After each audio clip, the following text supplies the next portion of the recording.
देश के सम्मान का सवाल है, सेना के सम्मान का सवाल है।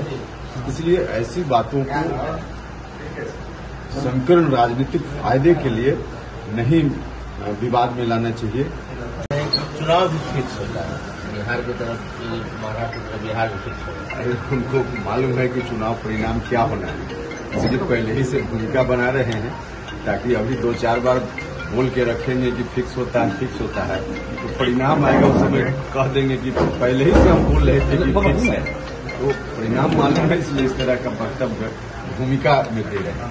लगातार ये बात बोल रहे हैं कि ट्रंप ने फोन किया, फिर उन्होंने कहा कि नरेंद्र ने सरेंडर कर दिया। बात जरूर करेंगे। इस तरह के विषय पे राजनीतिक के लाभ के लिए चर्चा नहीं करनी चाहिए। देश के सम्मान का सवाल है, सेना के सम्मान का सवाल है। इसलिए ऐसी बातों को संकीर्ण राजनीतिक फायदे के लिए नहीं विवाद में लाना चाहिए।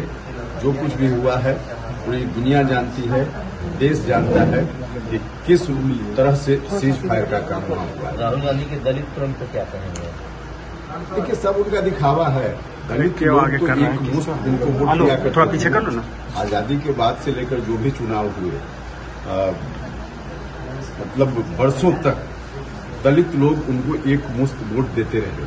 क्या किया दलितों के लिए उन्होंने? तो जिस वक्त मौका हुआ, केंद्र की सरकार लगातार, देश के कई राज्यों की सरकार लगातार, अब उस समय दलित का हित उनको नहीं सुझा। आज जब सत्ता से बाहर हैं, व्याकुल हैं कि कैसे सत्ता में फिर से पहुंच जाए, तो दलित और बैकवर्ड उनको दिखते हैं। बिहार में उन्होंने कहा कि बिहार एक ऐसा राज्य था जो शांति का प्रतीक था, लेकिन अब क्राइम कैपिटल बन गया पूरे देश का।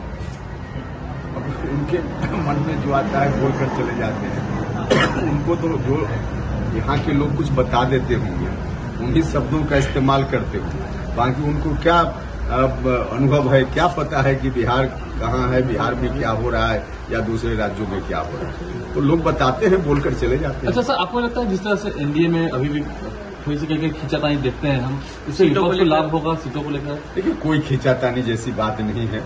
अब आप लोग तिल का तार बना देते हैं तो उसमें फिर एनडीए की पार्टी क्या करेगी, लेकिन कोई खींचातान जैसा नहीं। आपने भी पिछली बार अलर्ट किया था कि यार लोकसभा ऐसा हुआ, ये बात स्ट्रेटजी बनाने की बात हम कर रहे हैं ना।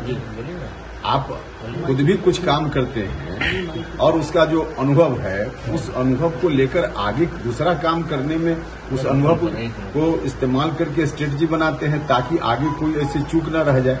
तो इस दृष्टि से हमने कहा है, इसमें कोई खींचतान जैसा कहाँ कोई मामला है। सब ठीक है अभी तक?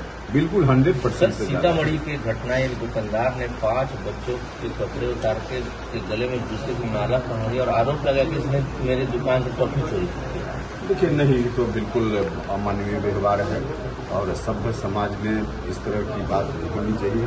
किसी का आरोप भी है तो कानून का छोटे बच्चे, बिल्कुल छोटे बच्चे, उन बच्चों के साथ इस तरह का किसी ने भी किया है, बहुत ही घोर आपत्तिजनक काम है और शासन के लोगों को देखना चाहिए, उस पर कार्रवाई होनी चाहिए। ठीक, थैंक यू।